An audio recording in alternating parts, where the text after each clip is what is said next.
So why don't we go ahead and get started. Thank you everybody for joining us this evening. This is our second community meeting of the day. We held one earlier at 12 o'clock. I'm Greg Crow, Planning and Development Manager with the City of Decatur. We are holding this Bike Decatur virtual community workshop to gather feedback for a project that we're working on. Why don't you go to the next slide, please.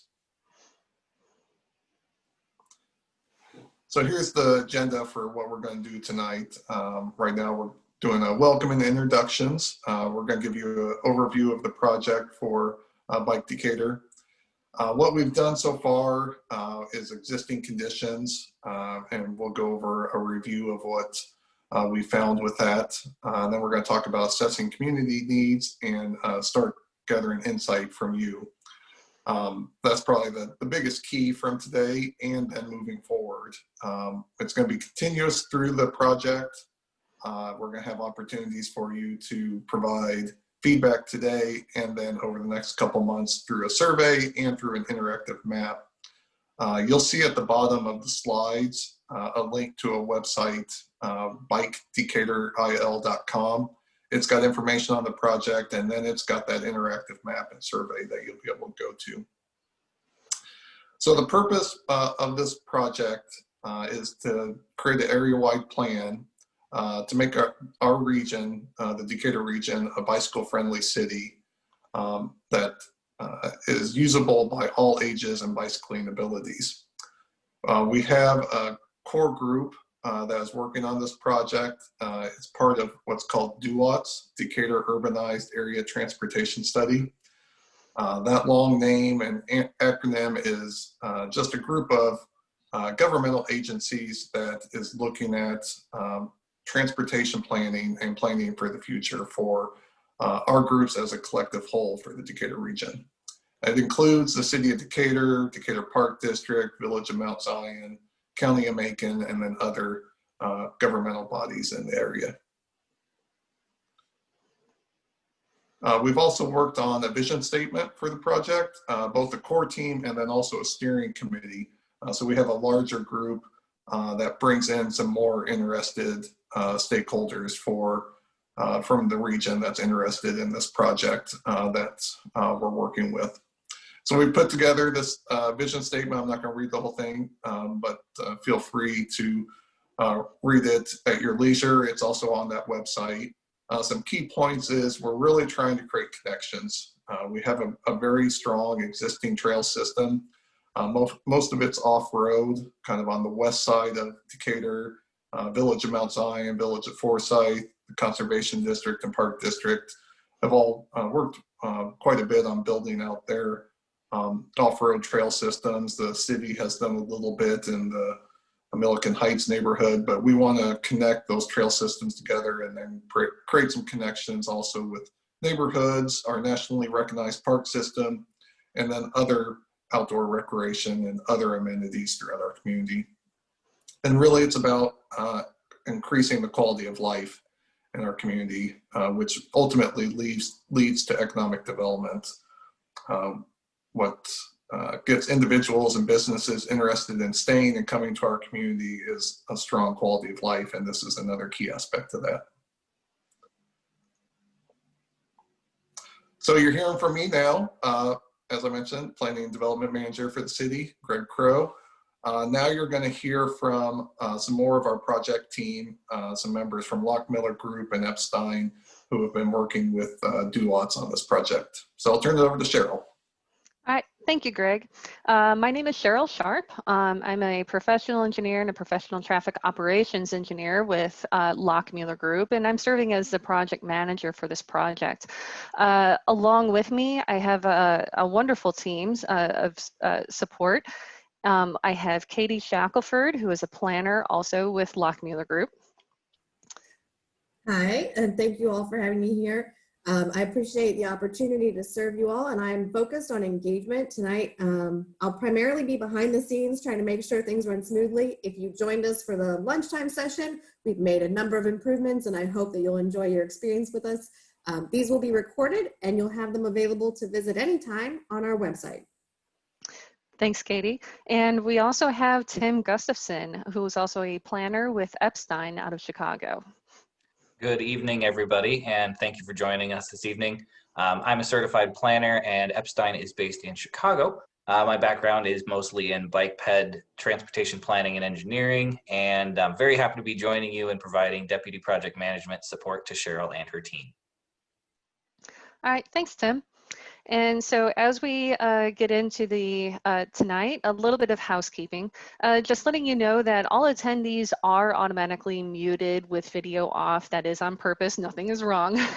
And we do encourage you to enter your questions in the Q&A feature throughout the presentation. And you could, if you're interested in another question that somebody else had already posted, you can use the upvote feature to prioritize that question.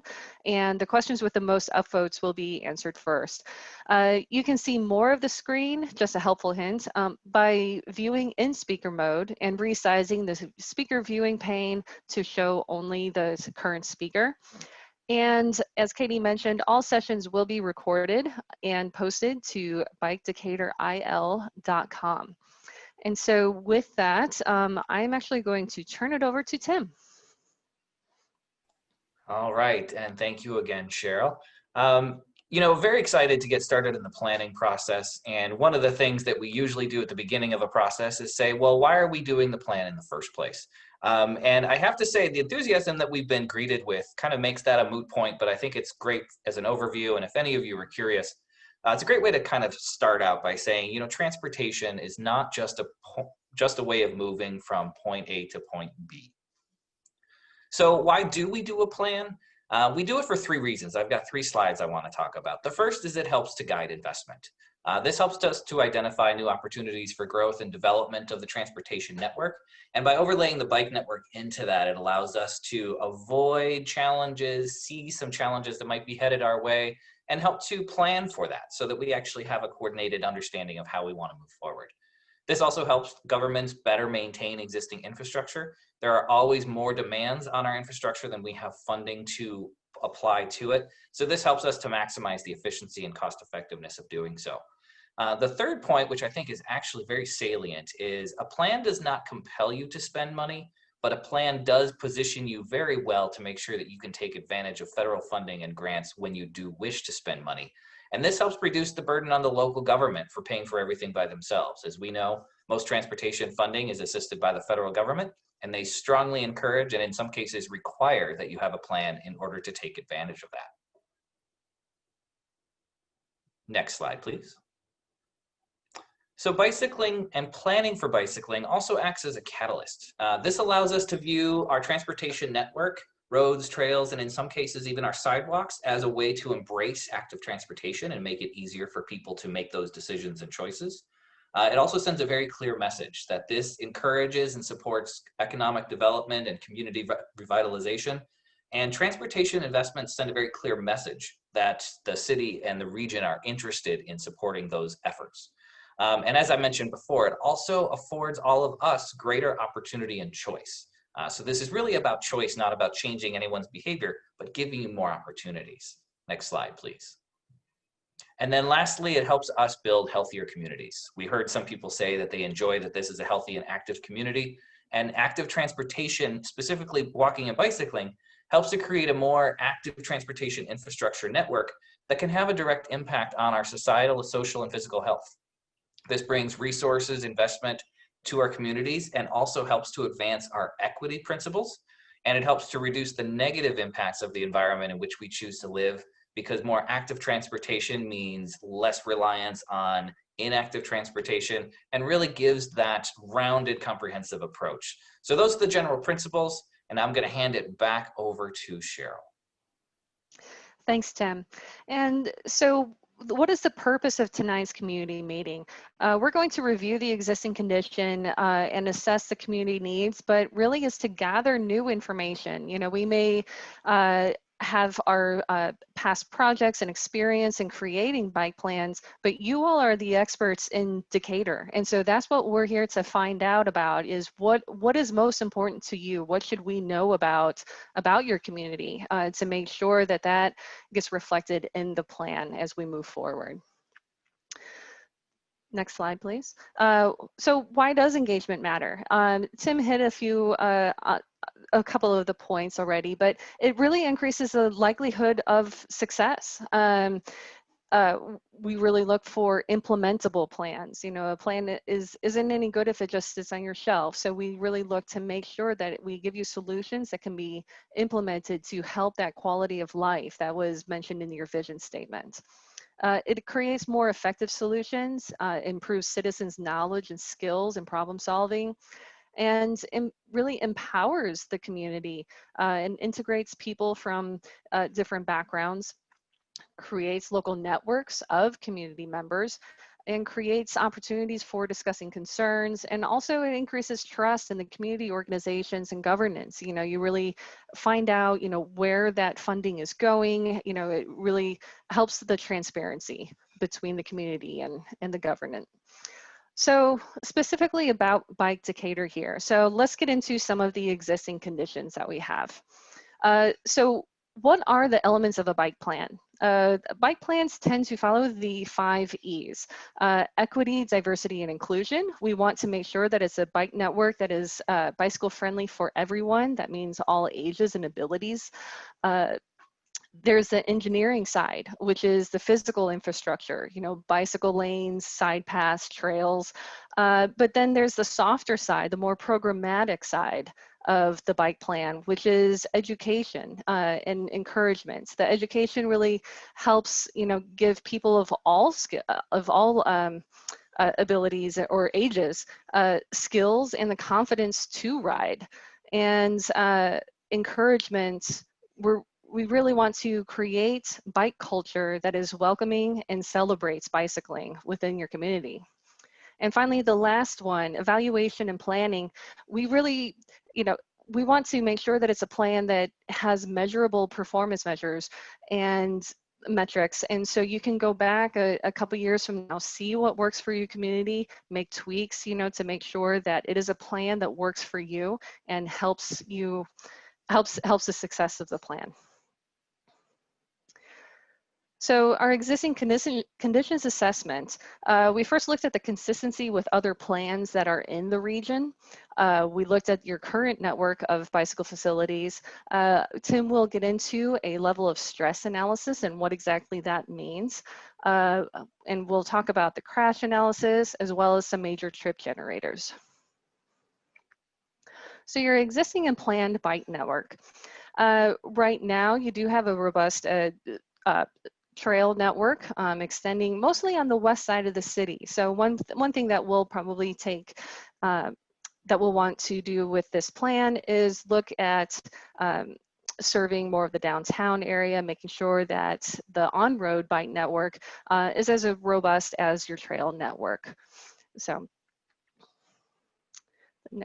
we look at road functional classification. What functional classification is a hierarchy of roads, and this is really telling us, you know, what roads we may not want to put bicycle facilities on. You know, if there's a parallel route that say is just a collector, that is a lot lower speed, lower travel, less volume route that we can put a bicycle facility on. We wouldn't want to put it on the arterial then, unless we can get a lot of separation, because we really want to get that separation of modes, keeping the pedestrians separate from bikes, separate from vehicles. So, this is just another input, and knowing and how we'll move forward is looking at the road type here. But we also look at bicycle crashes, and this is just the bicycle and pedestrian crashes in the past 5 years. And you can see a lot of those are in the more of the downtown area where there are no bicycle facilities now. And those plus signs are actually where we have bicycle injuries. There is one fatality that occurred over on the west side of town there as you head towards Harristown. And so this will really look to see, you know, when we put in our network, if there's any of these geometric improvements, for instance, that we can solve or, you know, improve with our bicycle network when we lay that out. So you're trending, the crashes that we see are trending upwards, which is not good. But what we also see is the number of injuries, and this is just the number of injuries. And typically, bicycle and pedestrians, while they are only typically about, say, 0.5% or 1% of all total overall crashes, the severity of those crashes is typically more towards a 10 to 15% range. So they're disproportionately injured out in the field because they are so vulnerable. And so a lot of our bike plan will be to protect those vulnerable users as we create your bike culture and get people out in a healthy way. Tim? Okay, so Cheryl gave you an overview of some of the data that we collect, but I wanted to introduce a concept that I think will be helpful in describing how we approach the planning process. Any of you who have ever bicycled on a roadway that doesn't have a facility on it of any kind probably can recall feeling comfortable or stressful, depending on where you are and what kind of a roadway you were bicycling on.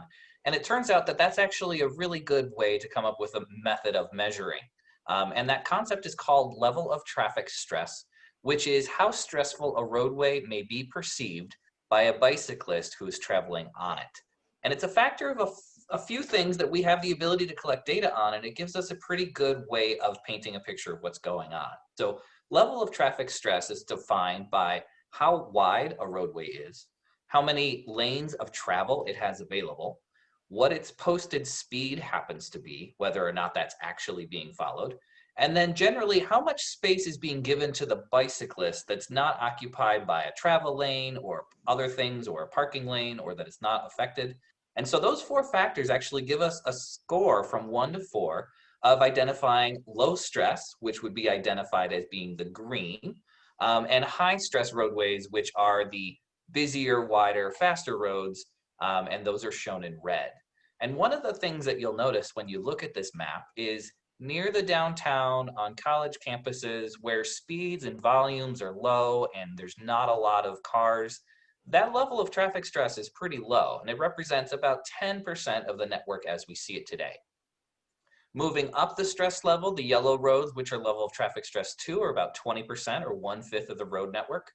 30% of the network is level of traffic stress 3, and 40% of the network, including most of the roads leading out of town, are level of traffic stress 4.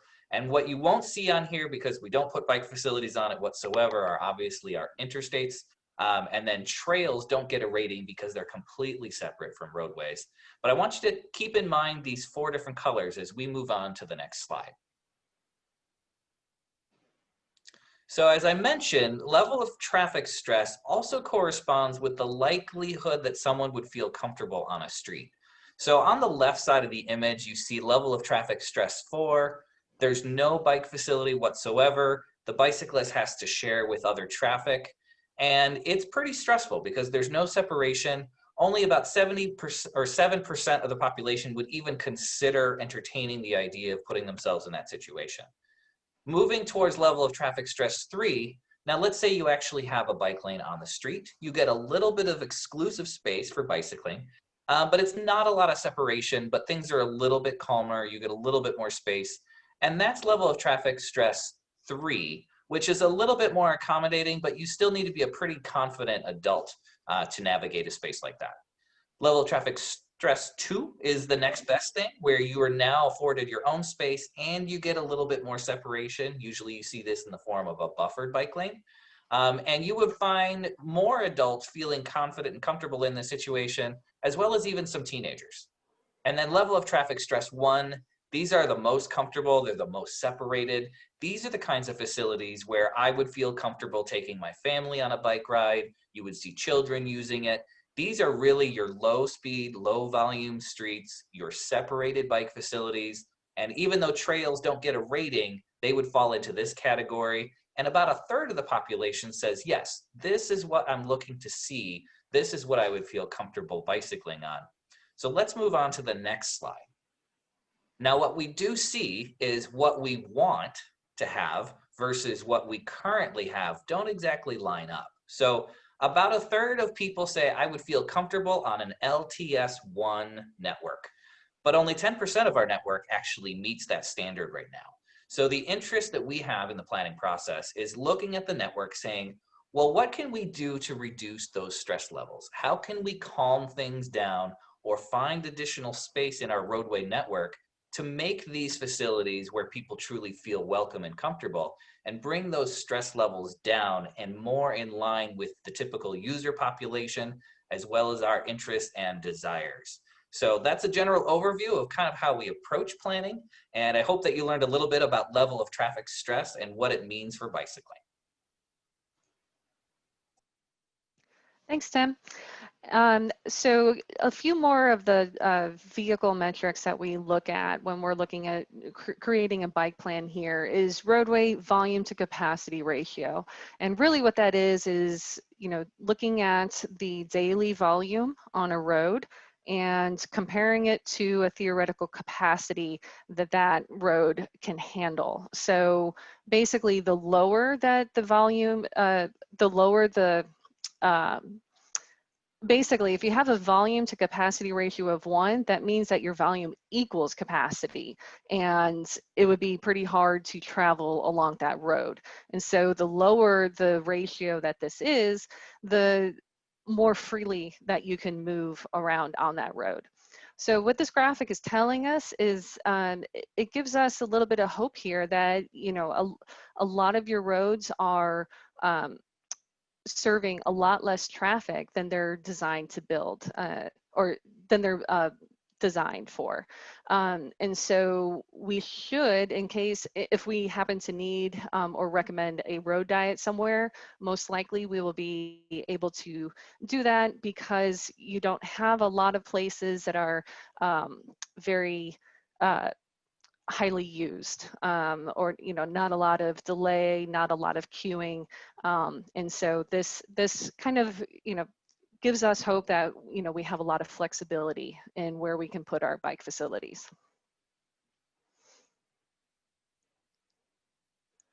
Cheryl, just a quick comment I wanted to add here for folks.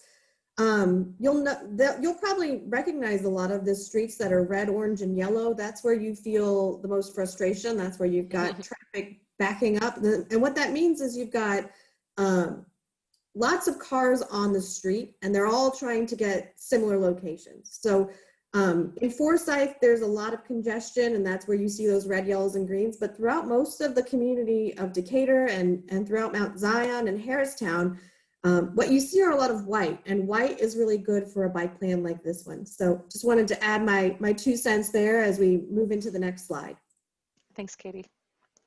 We're also looking at destinations, and that's definitely one thing that we want to hear from you today. This graphic that we have on the screen is where just noting where your schools and parks are, because these are definitely some of those destinations that we want to connect your neighborhoods and where people are starting their bike rides. We want to know where else in the community you would like to ride. So, you know, so please, you know, let us know, and let us know on the website. Katie will be getting into in a little bit here. She'll be showing you some examples, and she'll be showing you the website. And just let us know where those destinations are. Where would you like to ride your bike? So. And so getting into the public engagement, I'm going to pass it back to Katie for this. Thanks, Cheryl. One thing you might notice as you're watching the screen with me is you're not going to see my face because I'm actually hosting this from my desktop. And in order to do that, I need to preserve as much bandwidth as possible. And I think we had a little bit of lag earlier in the day. So you're not going to see my face, but no, I'm smiling down at you. Just so excited to have you here. And we do have a great crowd. In total today, I think that we're going to have about 50 people who've participated and even more who've come to the website. So why is that important? Well, public engagement is really my specialty.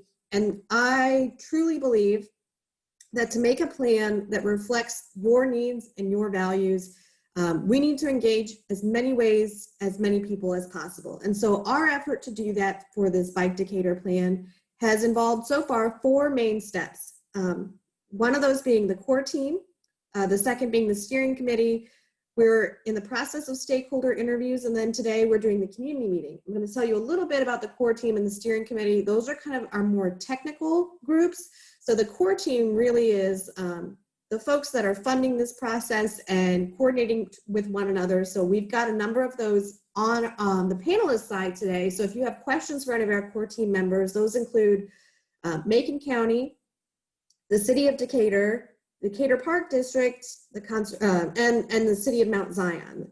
So those members of our core team get together almost every 2 weeks, and we talk about the issues that we're discovering as we go through the planning process and identifying information. We work through those complex problems every 2 weeks together. So in addition to that core team, we have what's called the steering committee. The steering committee is made up of about 12 to 15 people, depending on who's able to attend.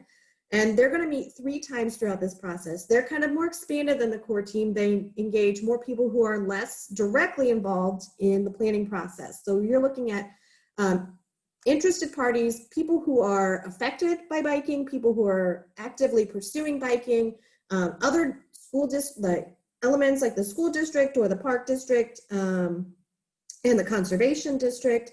We've got bike advocacy groups as well as organizations that are actively funding biking activities in the community and people who are directly affected by biking. So our steering committee, there are touch points throughout this process to make sure that what we're presenting through these public meetings and through our plan process reflects your needs and your wishes and is kind of tied to reality. If excuse me, I got distracted by the chat box, but they're tied to reality and to real resources and real people. I'm going to show you in just a second some more information about our stakeholder interviews. That's a process that we have underway right now. So stakeholder interviews are really, really important to this process. I'm a huge fan of them. We're doing about a dozen stakeholder interviews for this process. They're going to be held throughout the month of November. We're over halfway through now. Our stakeholders were chosen by a combination of efforts through our core team and our steering committee.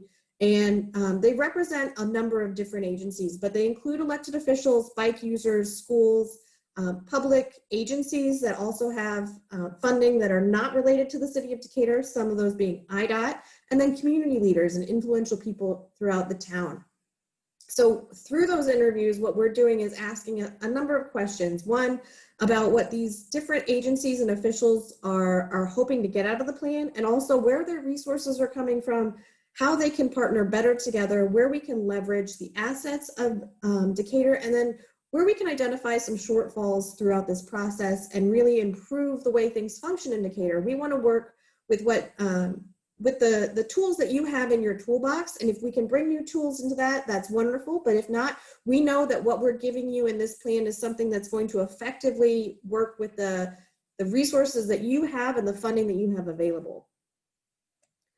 So through our stakeholder and our steering committee, we actually have asked a question. We did a SWOT analysis, and a SWOT is the strengths, weaknesses, opportunities, and threats. Strengths and weaknesses, those are things internal to your city and community. Opportunities and threats, those are external things that you can either take advantage of or could present hazards to you in the future. So when we did the weaknesses and challenges for the region, this is kind of the word cloud that came up.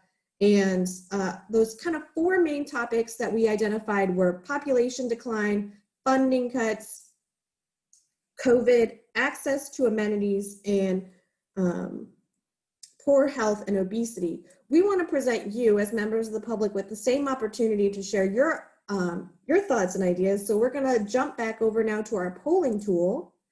And look at that, like magic, guys. So what do you think are the biggest challenges to biking in the Decatur region? And this question is open to everybody.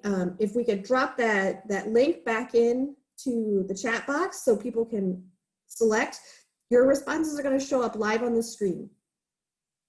Some of the things to think about when it comes to challenges, we're talking not only of infrastructure, not only stuff on the road or trails to ride on, but we're also talking about things like policy.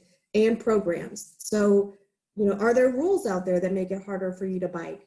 Are there things that, you know, if you had the opportunity to learn more or maybe go on a test ride with some friends, that you'd be more likely to get out and ride more often? So these are the kind of things that we're asking of you is, what do you think are the biggest challenges to biking in the Decatur region? While you're answering these questions, we're going to go over to our Q&A, which is still live. In the Q&A box, I'm going to open it up. We have a question here back related to our functional classification. So Cheryl, what are the different types of functional classification and how does that affect bike raiders? Great question, Michelle. Functional classification really ranges from interstate and those access restricted roadways all the way down to local streets. And so there's arterials, major and minor arterials, and collector roads, and then down to local. And so a lot of times, those arterials are probably going to be your higher traffic volume and higher speed. They tend to be your multiple lanes, like your 4 or 5 lane section roads. And that has a tendency to be some of those higher stress facilities that Tim was referring to earlier. And so a lot of times if we can get a more of a straight route, a through route on a collector or local road, those tend to be better for bicycling, but we're certainly not limited to only those roads. It really helps us determine what type of facility to put out there in the future as well. Tim, did you want to describe some of those bike facilities that might go out there? I know you briefly talked about it before, but maybe just another high level as people are responding to the poll everywhere. Yeah, certainly. And that's an excellent question and a good answer. And Cheryl's right in that the functional classification affects how much movement is happening on that roadway. And so we rank them from roadways that give us the most mobility with the most restrictions to access, down to the roads that give us the most access, but have kind of restrictions on mobility. And where that roadway happens to fall in that continuum also helps to inform us how much additional work, space, or money might be needed to reduce that stress level. So generally speaking, if a roadway is higher speed and higher volume, it's going to take a little bit more effort to make more people feel comfortable bicycling on that. But then if we have the lower speed and lower volume, we may be able to intervene a little bit less and still make people feel comfortable. So that's a really good question on thinking about how functional classification is related to bicycle facilities. And as Cheryl mentioned, we'll get into some bicycle facility types later in the planning process. And I know that we've thrown around some terms here tonight, and you'll probably hear them again in the future, but you're used to hearing words like bike lane or bike trail or bike path. So the planning process will also lay out design guidelines so that you know what each of those terms mean, and you'll also get a sense on what does it look like and who might feel comfortable using it. So that's a great question, and it really introduced the common vocabulary that we're about to develop as we go through the planning process. Great. Thank you guys for answering that. And you guys, as participants, you've done a wonderful job on this poll. I just want to call out some things that I've been seeing as they come in. And I've heard this before in our interviews as well, the difficulty of crossing over Lake Decatur. That is definitely a big challenge for this community. There's some great assets on both sides of the river. And how do we get across, or river, lake, depends on how you look at it. I've been in Peoria. That river is a lake as well. It's an interesting concept, but yeah, getting across those bridges is really challenging. We also, I'm seeing a couple things of getting to destinations, lack of bike lanes, and living in places that just don't have a lot of amenities or access. So you guys have done an A+, tremendous job on this. We're gonna switch back to our presentation really quick. So you've answered the question, what are the biggest challenges? We also looked at what are the biggest strengths and opportunities. So our steering committees responded, some of the biggest strengths that the region has to offer is, one, our street capacity. So obviously you saw in some of the slides before, street capacity is definitely an opportunity for the Decatur region. Another thing we noticed, expanding the bike network and capitalizing on the lake. And this is something we've heard many times. The existing relationships and partnerships has repeatedly come up that there are some great relationships, especially with the different agencies that are coordinating throughout the Decatur region. And then the opportunity to use grants and private investment to get further in your facilities and programming and policies process. So all of those things are really great, but we're going to turn those questions now back around to you. You as members of the public, what do you think? And we'll activate the next poll. What do you think are the biggest opportunities for improving biking in the Decatur region? So while we're exploring this, some of the things to think about: biggest opportunities, where it's a place that you see you want to go. What are things that you think people would be willing to do? County roads, for sure. And your answers should be showing up live on the screen. There may be a little bit of lag. If you have any direct questions you'd like to ask our team at this time, now would be a great time to ask those questions. In fact, while we're filling in, and remember that you can answer more than one time for this poll. There is no limit to how many responses. But we have some people from our core team behind the scenes, and there was some news today about some IDNR funding that came through, and I'd like to pass it on to Clay over at the Parks District, if he can tell us a little bit more about the programs and projects that recently just got funded. Sure. Well, a couple items.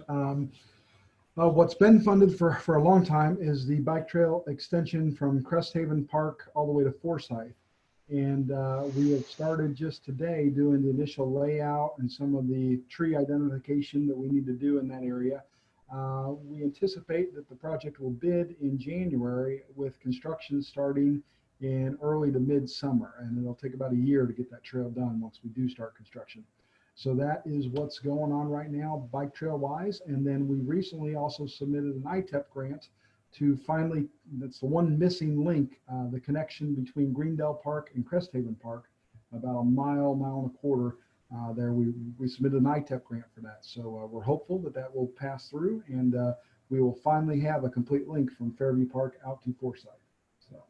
Great, thank you for sharing that. And that's wonderful news. We're so happy for you guys. Seeing some great responses coming in here for the biggest opportunities. Oh my goodness, I'm seeing the zoo, which I have heard many times now. Adding shade on hot summer days, definitely. We talking about amenities when it comes to bicycling. We even talk about safety. What is the biggest opportunity? Me as a woman, I would say add more lights, and I'll be much more likely to ride or bike or walk anywhere. Just safety is definitely a factor that affects me, and I'm kind of in that the color was the yellow zone. So I'm a little more excited that I'll get into a protected bike lane, but I'm not super happy unless it's protected and a little further from the cars out there on the street. So great. Oh, I see food. This is something that has come up, traveling to and from food. We are making sure that this plan, we'll show you a map in a few minutes, but in that map, we've actually already seen some destinations pulled up about making bike routes specifically to some of our favorite bar and grills. So we're gonna switch back now. We're gonna close this poll. You've got about 5 more seconds to send in your responses, and these will all be saved and incorporated into the plan, so don't worry, you're not losing this after today. And then finally, we have one more poll for you, and this is a question we like to ask. So, bike friendly. Bike friendly means different things to different people. And we want to know what it means to you. So bike friendly for some people, means it's going to be the most everybody is going to be riding their bikes. This is Amsterdam, and there's more bikes than cars, and there's 3 bikes for every person. But bike friendly may mean a different thing to you and your community. And we want to make sure that the bike friendly that we're preparing Decatur for is one that reflects your community needs. So we're going to invite you now to let us know, what does bike friendly mean to you, and what would it mean to have a bike friendly Decatur?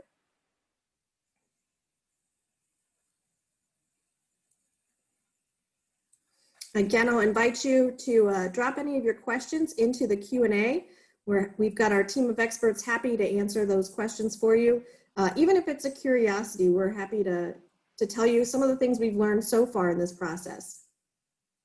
Some great responses coming in, drivers aware of bikes, community understanding of how bicyclists can safely make turns, left turns on our streets. Bike friendly means encouraging. Yes, all of the above. And just like the previous question, you can answer as many times as you want.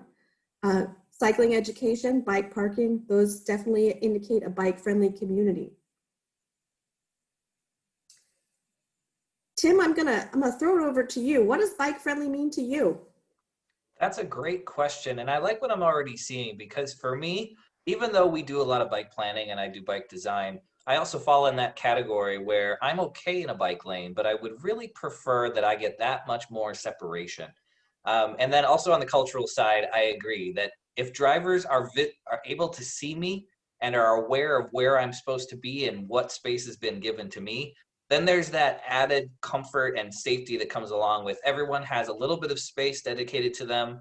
And then when we do have to cross paths with one another, the designs for those facilities are designed in such a way that it's clear, it's easily communicated, and everyone knows what's expected of each other. I like to call this the conspicuity and courtesy, because if you're visible and everyone can tell what you're about to do, everyone's a little bit more likely to respect each other's space and will be visible to one another. And then I really liked what I saw about being effectively able to make left turns. As Cheryl mentioned, we're going to get into talking about bicycle facility design later in the process after the holiday season. And we're learning that there's a lot of innovative designs that actually really help to facilitate some of these challenging or stressful movements. So bike friendly for me means using all of those tools in our toolbox, as Katie mentioned, to give us the most low stress facility that appeals to the greatest group of people. And I feel more comfortable in environments where that's been done. Thank you. And thank you all for your, oh, go ahead, Cheryl. I was going to add that, you know, we've mentioned education a couple times here, and it's not just bicyclist education. I think part of the education aspect is for vehicle drivers to understand, you know, what the markings on the road means, you know, what is the rules of the road when it pertains to bikes. You know, they do have a right to the road, you know, so it's not all on the bicyclist itself for the education aspect of it. So just wanted to, you know, kind of throw that out there as well. I love it. I love hearing from our experts and their take on bike friendly as well. Next thing I want to do is show you, this is our website, bikedecaturil.com. So it's here on the screen is you've obviously been able to see the link, it's throughout this, but now we're going to go there and show you what it's all about. So we're going to hop back on, we'll close our survey and take you to the website.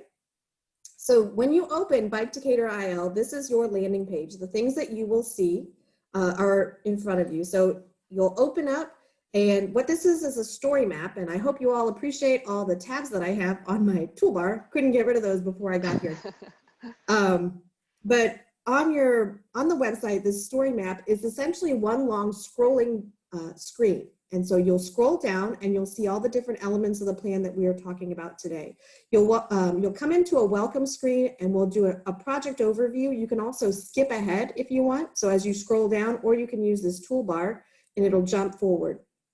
What I want to take you to, most importantly today, is our interactive web mapping. So the interactive web mapping site is our third tab on the screen. And what it allows you to do is there's a map on you'll see it obviously here on the right side of the screen. When you scroll down to it, you can click continue. That activates the map, and that means that it's ready for you to touch and play with. You have the ability, losing my voice. You have the ability to move around in the map, zoom in, zoom out, look at the places that are here and the routes that are available. We've already designated your network in red. And then of course with this dotted line, this is the planned network.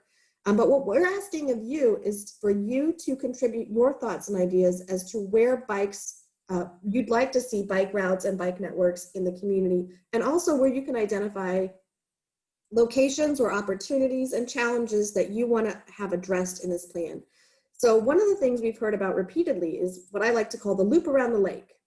So just as an example, something we want to show you is how to add new trails to the system. So what you'll do is click on this new feature, click on it here, scroll to where you'd like to start, and then click the map. As long as you click single clicks, you can draw the line as far as you want to go. What I want to do is make this route connect here. When I get to the end, I'm going to double click, and then it's going to pop up with some questions. I say loop around the lake.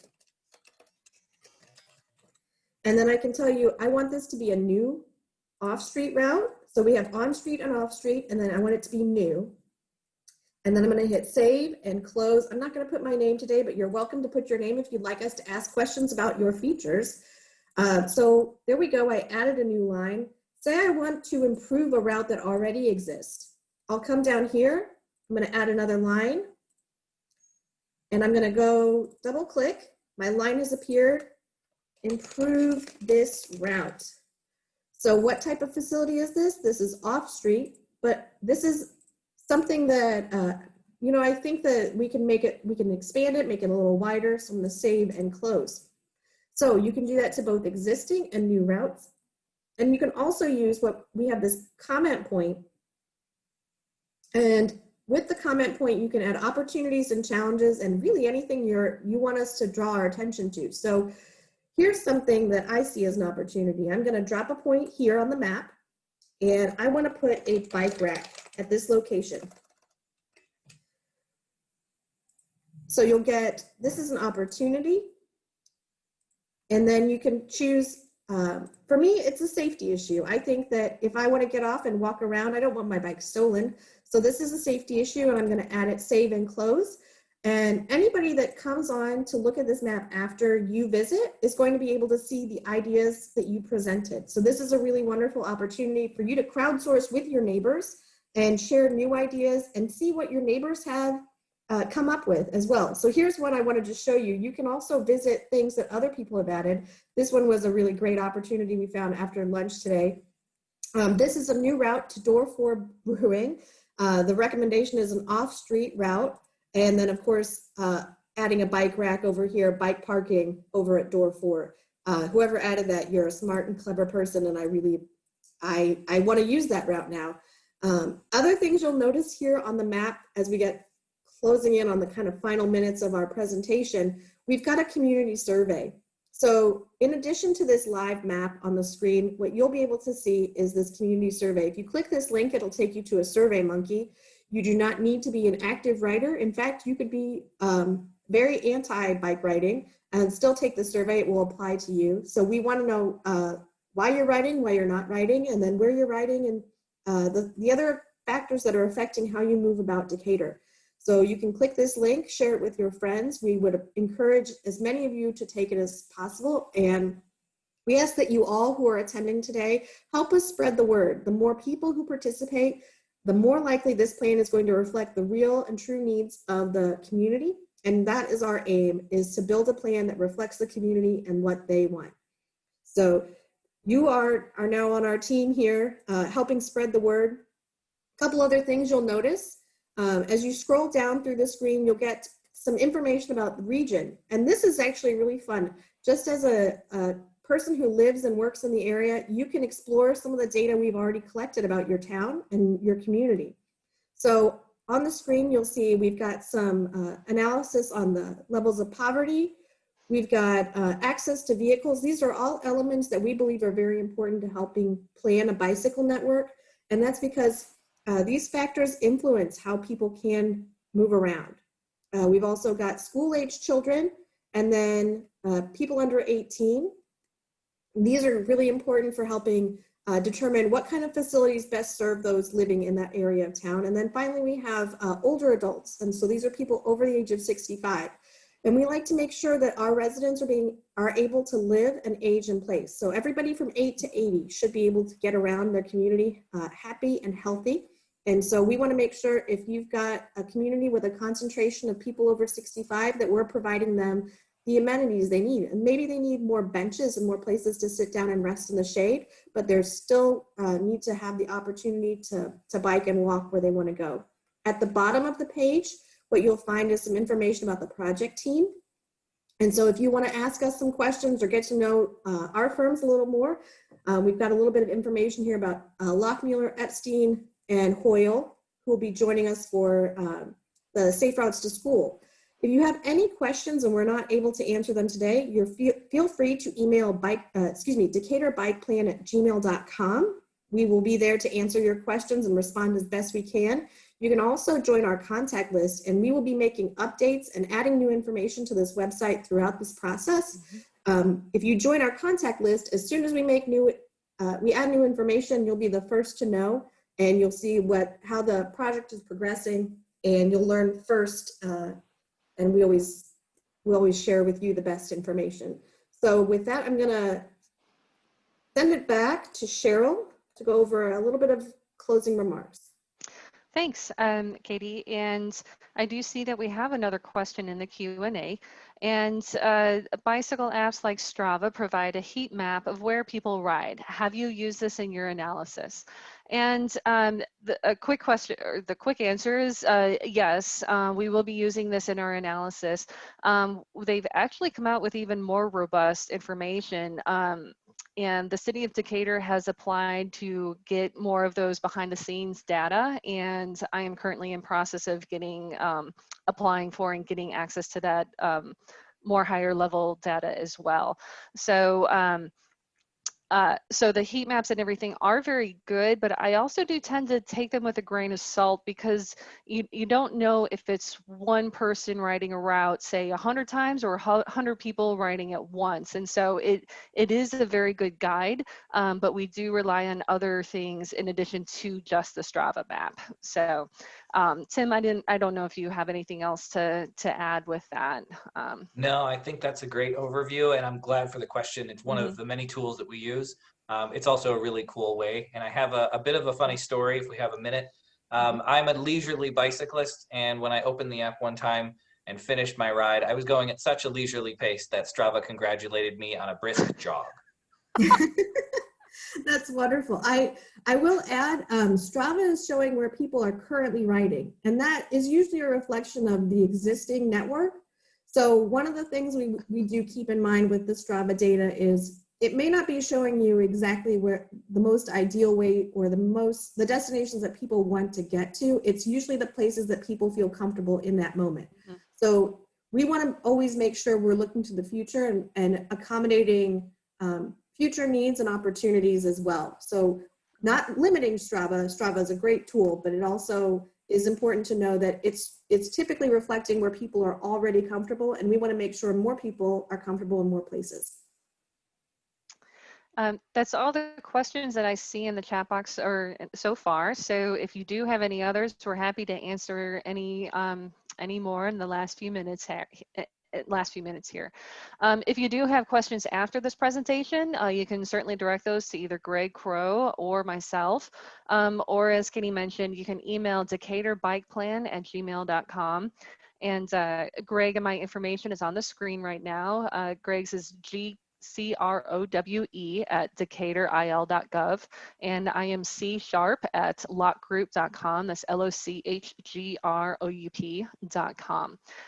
So Katie, if you wanted to move to the next slide. I just wanted to let you all know about where we're at on the schedule. We got notice to proceed in late July, kind of got going in August. And so this is our first public open house right now. We do anticipate coming back to you all when we have some of our key recommendations. And so you can see what all of your input and everything will result in. So please continue getting us that input at this time. And so probably in Q1 next year, maybe late February or early March, we might be coming back to you then. And all of those key recommendations will then be getting into a draft plan for comment and review before finalizing that plan. So, and just a couple more things on the next steps on the next slide. I may have just repeated what I just said, but our next steps are really to analyze those survey results and your community input, prepare those key recommendations, goals, and objectives for the plan, and then come back to you all later. So with those. get your opinion. So that's really what we have on our plates. I'm not seeing any other Q&A at the moment. So members of the core team that are on the call, if you wanted to have any last words, feel free to speak up at this time.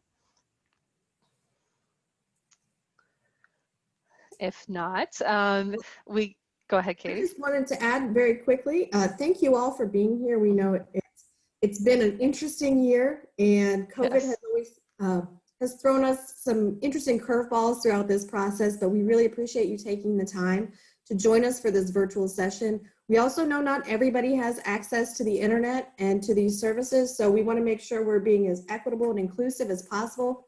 Please share these resources with those that you know, and connect us to the people that we need to be speaking to make sure this is a equitable and inclusive plan, because we do know bikes are for everyone, and we want to make sure that this plan is for everyone as well. Mm-hmm. Thanks, Katie. And so, as Katie said, thank you all for attending. We really appreciate you giving us your time tonight. And with that, I don't see any other questions. So I'm going to bring this this open house to a close. Thank you again, everybody. Have a wonderful night.